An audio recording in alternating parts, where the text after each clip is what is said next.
Hey Leute, ich bin's, MacPaverick. Ja, in der Küche gibt es allerlei interessante Sachen für Kinder, so auch die Geschirrspülmaschine. Deshalb macht es Sinn, die Kindersicherung einmal einzuschalten, aber vielleicht kriegt ihr die Tür auch nicht mehr auf, weil die Kindersicherung drin ist. Deshalb zeige ich euch einmal, wie man die Kindersicherung einschaltet und wie man sie ausschaltet.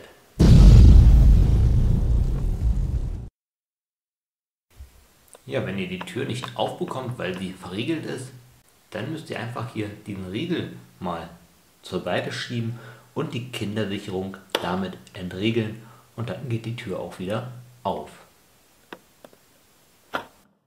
Ich hoffe, das Video war informativ und hat euch geholfen. Wenn ja, freue ich mich über einen Daumen nach oben. Bis dann, euer MacPaverick.